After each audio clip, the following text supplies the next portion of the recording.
Tonight on CFTK-TV News, a season recap from the Smithers Steelheads, unexpected implications of the Buy Canadian movement, and finally a charge in connection with the Trina Hunt case. Northwest BC's only television news team. We are CFTK-TV News. Hello, and thanks for joining us on this Wednesday, February 5th, 2025. I'm Jaylene Matthews.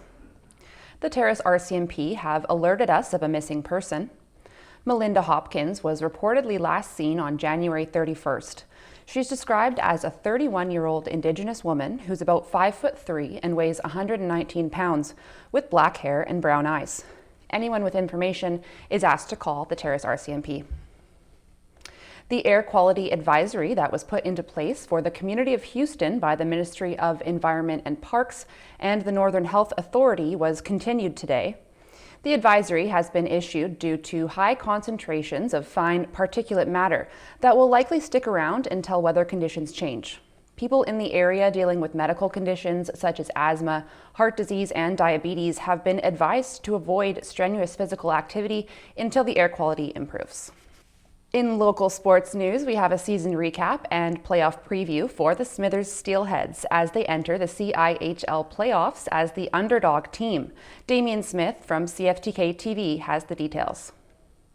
Now, we just wrapped up our season recap of the Terrace River Kings, who will be manning the #1 spot in the playoffs, getting a buy-in. Now we move on to the Smithers Steelheads, who will be up against the Williams Lake Stampeders here as the #6 seed. Going into the playoffs, obviously, Williams Lake's a great team. They're very structured. They got good talent. So, we're up against a really strong opponent, and we'll see how it goes. And for Coach Tucker, he knows that the odds are not in his favor, but there is a new opportunity with a fresh sheet of ice. I don't know if it would be realistic to not see ourselves as the underdog. I would think that everybody in the league expects Williams Lake to come away as the victor. But again, crazy things happen in the playoffs, and we're not walking into the to the arena on Saturday night thinking we're up against an insurmountable opponent. But obviously, you look at the records. They speak for themselves, but there's still a game to be played. Now, the Steelheads will be hosting the first game of the playoffs despite being the lower seed. However, if they do come out with a win, all will be in their favor going into Game 2 if they can come out with that first win of the series. Yeah, I think you could look at it that way as, you maybe, if you're looking for an advantage, you get your first game at home, and then if you're a good home team, you have a good home game, you win one, and then the pressure really goes to the team that has the 2 games at home. They have to win back to back. And going forward, the Steelheads, despite having a 6-12 record this year, they want to make sure that they can push their boundaries going into next season and potentially passing teams like the Prince Rupert Rampage, getting up into the top 4 or top 5 spots and being in the top half of the standings going into the 2025 and 2026 season. From CFTK-TV in Terrace, I'm Damien Smith. The City of Prince Rupert put out a statement on their library situation. In 2024, Prince Rupert said they were approached by the library board, who asked them to fund the building of a new library since the current one is old and is in poor condition. But with the city committing so much money to fixing their many infrastructure issues, they've instead suggested that the way to solve the problem is to try and join up with the Vancouver Island Regional Library Network. However, no real commitments have been made just yet. The town of Smithers has advertised they're looking to fill out the 7 spots that are available on their Accessibility Advisory Committee. The committee's purpose focuses on the experience of people living with disabilities and then works with the town's council to make sure that accessibility and inclusion in Smithers sees improvement. The deadline to apply for the committee is March 5th, and those looking to do so can get a physical form from the town office or an online one from their website.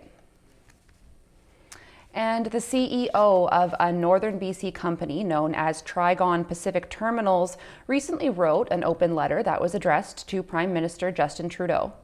Trigon asks in the letter for the government to lift the monopoly that they gave to the Prince Rupert Port Authority, which allows them to export liquefied petroleum gas in Prince Rupert. Trigon is asking for this so that they can begin a construction project, a $750 million liquefied petroleum gas facility of their own.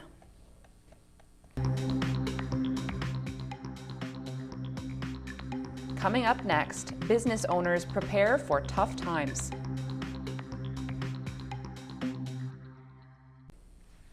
The BC Coroner's Service says toxic drug deaths are dropping in BC overall, down 13% last year. The chief coroner said the toll is now lower than any year since 2020, consistent with other regions of Canada and internationally. The coroner also said these findings don't mitigate the fact that 2,253 people died of overdoses in BC last year. Fentanyl continues to be the main driver of drug deaths in BC, with the opioid detected in 78% of expedited testing last year. The Northwest had some of the highest unregulated drug deaths by health service delivery area, and Terrace had some of the highest by local health area. The Terrace numbers jumped up this year from 93 deaths per 100,000 to 109 per 100,000, but they dropped significantly in Kitimat and slightly in Smithers. Numbers were also up in Prince Rupert. Finally, after years of waiting and speculation, Ian Hunt has been charged in connection with the death of his wife, Trina. But perhaps surprisingly, the charge was not a murder charge. CTV's Yasmin Gandam explains. 4 years ago, Trina Hunt was reported missing. Now, the BC Prosecution Service approved one count of indignity to human remains against 52-year-old Ian Hunt. It's not the charge her family expected. And we've spent the last 4 years fighting for justice, and this is the result of it. 4 years of investigation, and this is the charge approved. It's not the right charge. IHIT remaining tight-lipped on what happened to Trina, how she died, and when, but say there is a possibility of further charges. We continuously welcome information, and people can still provide information as they wish if they believe it's helpful. Her family has spent 4 years organizing Facebook groups, community searches, and offering a $50,000 cash reward for tips.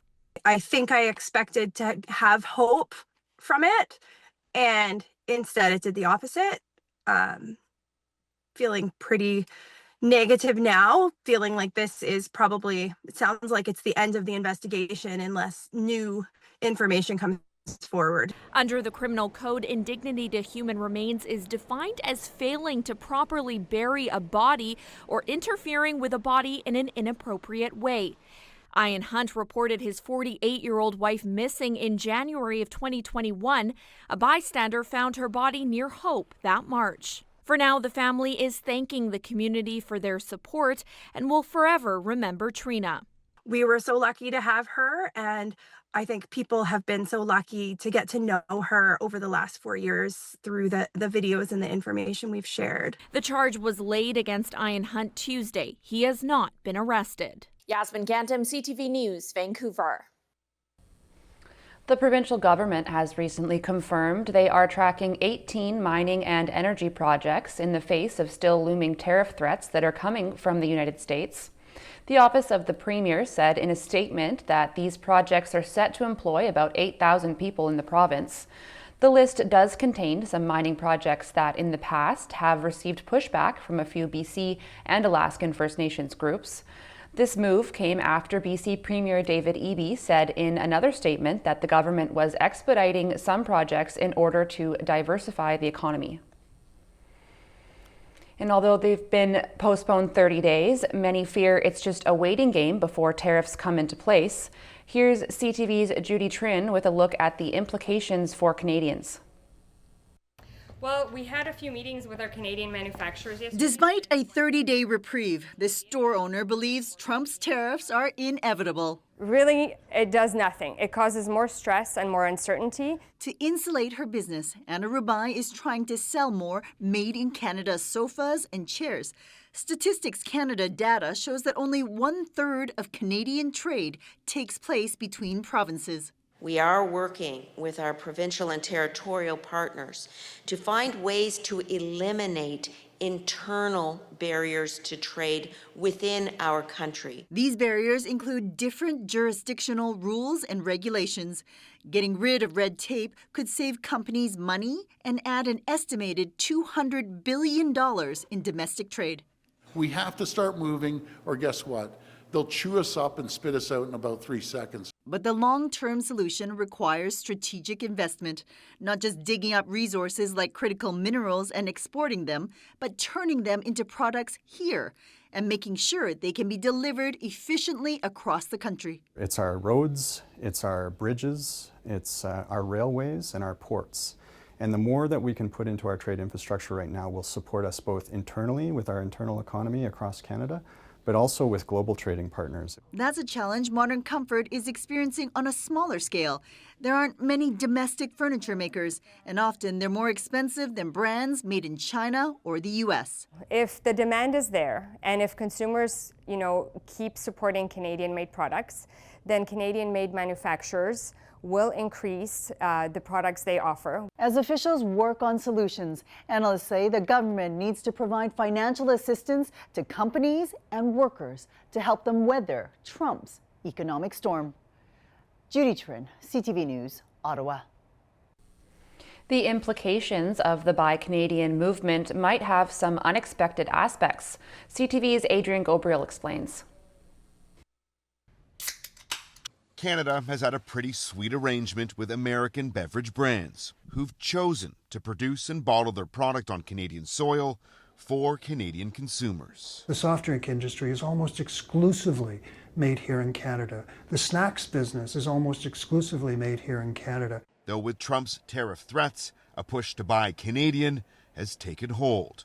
Lists like this have been widely shared on social media, outlining American brands to avoid at the grocery store, though many of the American products listed are actually made in Canada by Canadians. We need these plants. We need the capital investment. If we were to only buy Canadian brands exclusively, what could be the outcome? Loss of jobs, an impact on our agricultural community because they are not going to have a market to sell their goods to. There's a lengthy list of American brands produced in Canada employing Canadians. Just 2 examples include Kraft peanut butter and Lay's potato chips. It's something that's now top of mind for many shoppers. I'd probably buy Canadian when I could. I'm going to make more of an effort to buy Canadian, but I would support a company that employs Canadians. To the consumer, do your research, read the labels if you wish, but make an informed decision and not an emotional decision. If consumers were to only focus on purchasing Canadian brands, food product experts warn it could have unintended consequences for the country's economy. Turning to the weather, it's looking like the freezing temperatures will be sticking around a while. Tonight on the north coast, it's looking clear and windy with a low of -4 and wind chill near -10. In the Terrace area, clear tonight with a low of -12 and wind chill with a low of -16 this evening and -22 overnight. In the Bulkley Valley and Lakes District tonight, partly cloudy with a low of -25. This week on the north coast, the sun will stick around for another day before the clouds come out towards the end of the week with a 60% chance of flurries on Friday. Overnight lows sitting around -6 degrees. This week in the Terrace area, expect cold temperatures sitting around -7 and increasing clouds as we get later in the week. Overnight lows around -12. In the Bulkley Valley and Lakes District this week, it'll stay sitting around a chilly -10 degrees with sunshine. Overnight lows sitting around -20. Checking your highways around the Northwest now. On Highway 16, watch for slippery sections and expect winter driving conditions. On Highway 37, slippery sections. On Highway 37A, watch out for more slippery sections.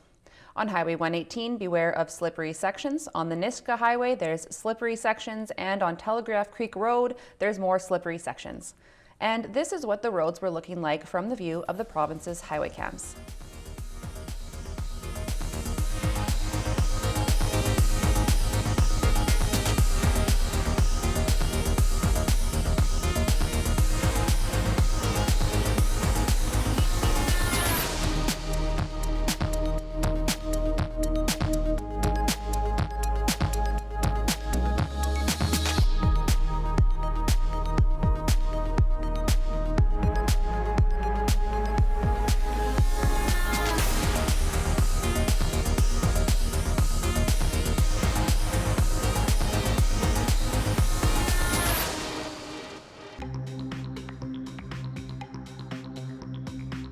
Still to come, an update on the fatal DC plane crash.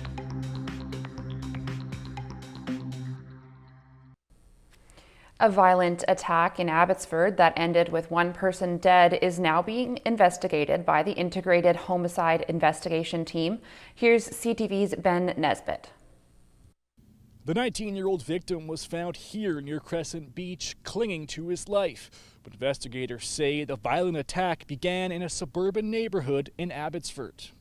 This happened around 2 in the morning on January 27th. Abbotsford police received a call about a man being assaulted near Victoria Street and Hopedale Avenue before being taken away in a vehicle. Around 5 a.m. is when the man was found here in South Surrey, almost 40 kilometers from where the alleged assault began. He was taken to hospital, but died 5 days later. The Integrated Homicide Investigation Team has now taken over the case. IHIT investigators are working with our policing partners in both the Abbotsford and Surrey area to canvass for video and witnesses. The focus right now is to backtrack and establish a motivation as well as a timeline leading up to the attack. Police say this incident appears to be targeted with no ongoing risk to the public. They're asking anyone who saw anything or who has dash cam footage from either area to contact them. Ben Nesbitt, CTV News, Surrey. A look now at how and why the plane and helicopter collided in DC last week. Here's ABC's Andrea Fuji.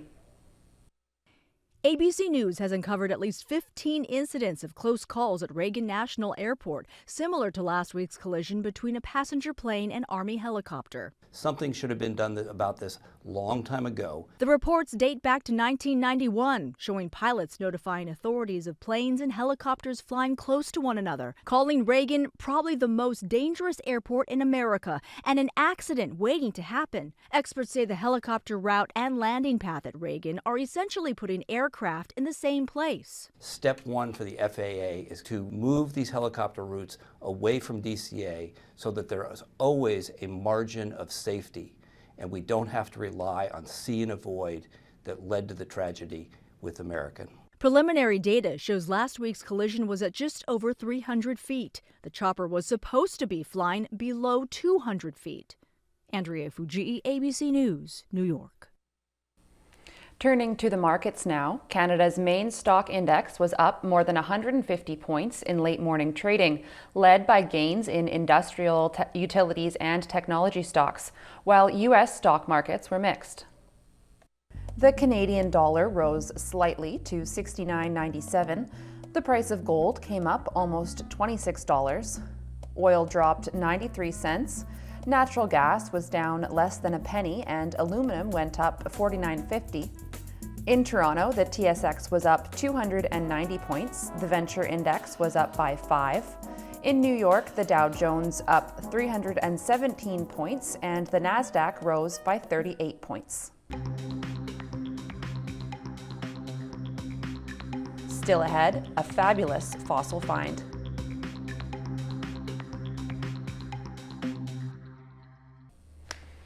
A man was flown directly to hospital for treatment after being seriously injured in an avalanche on Vancouver Island.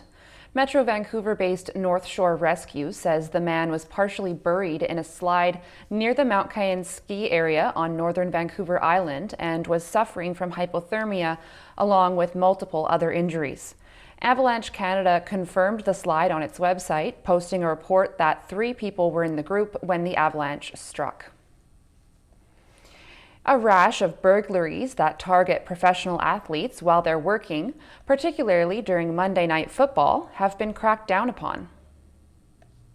This morning, a break in the recent spate of burglaries targeting professional athletes. The FBI searching a pawn shop in Manhattan's Diamond District and arresting the owners, who are now charged with selling luxury goods stolen from players like Cincinnati Bengals quarterback Joe Burrow. Burrow, sideline, chase, spin, touchdown Bengals! His home burglarized during Monday Night Football in December. Someone is trying to break into the house right now. My daughter is there. This is Joe Burrow's house. She is staying there. He's at the football game. Prosecutors say the men brokered the sale of countless pieces of stolen merchandise taken from across the United States by South American theft groups. They were allegedly the middlemen, buying the loot from the thieves and selling it at their store. Prosecutors linked one of the defendants to the burglary crew suspected in the break-in at Joe Burrow's home. How you guys doing? Body camera footage showing 4 Chilean nationals being questioned by authorities last month in Ohio. Where are you guys headed to today, sir? Orlando? Wrong way. Florida's that way. The man in the front passenger seat wearing a Cincinnati Bengals beanie, Burrow's team, and in the trunk, a Louis Vuitton bag and a shirt from LSU, where Burrow played in college. Authorities say it's all part of a rash of burglaries targeting athletes while they're working. The homes of Kansas City quarterback Patrick Mahomes and tight end Travis Kelce were also burglarized during a Monday Night Football game. Langley RCMP are warning the public about a new attempt to steal bank cards by fraudsters. The scheme includes calling the victim first to warn them someone is trying to tamper with or compromise their card, then arriving at the victim's house to collect the tainted card. Police say victims have given the fraudsters information because they passed themselves off as being with the bank. Mounties are warning people to be cautious about claims of fraud from unknown numbers, with the scam primarily targeting seniors. And finally, a fantastic find from an ancient ecosystem. Here's CTV's Kevin Fleming with a story on a flying reptile dinosaur called the pterosaur. It's small and only a portion of the entire vertebrae from a flying reptile-like creature called a pterosaur. But Caleb Brown says it tells a story. That's because the bone has a hole in it that was made by a predator. This one's particularly exciting because it's a pterosaur, which is a rare find, and it preserves direct evidence of feeding. So that combination is really exciting for me. Brian Pickles found the fossil in Dinosaur Provincial Park with a number of UK students from his field research course through the University of Reading near London. He says it shines a light on how species interacted in prehistoric times. So you can imagine there's a crocodile finds a dead pterosaur and has its dinner, or maybe it grabbed the pterosaur and pulled it into the river. You can't really tell the difference between those, but it's amazing when you find something like that. It's just such a rare event. Brown says it's been a process of elimination to figure out the species of the predator. We can look at the size and the shape of the tooth mark, and we can kind of eliminate the different candidates. So we can limit all the dinosaurs because they have differently shaped teeth. They're very blade-like or more D-shaped teeth. This is a very round tooth. Pickles has been bringing his students here for 4 years, and they've made all kinds of discoveries. He says Alberta is the best place in the world to research the biodiversity of ancient ecosystems. It's amazing to be able to give students that opportunity, and they're so excited, and it's one of those sort of lifetime achievements to get to go to Dinosaur Provincial Park and find just amazing things from 76 million years ago. It's always mind-blowing whatever you find. Brown and Pickles co-authored a paper of their findings that's been published in the Journal of Paleontology. Kevin Fleming, CTV News, Drumheller. That's our Northwest newscast for now. Thanks for watching.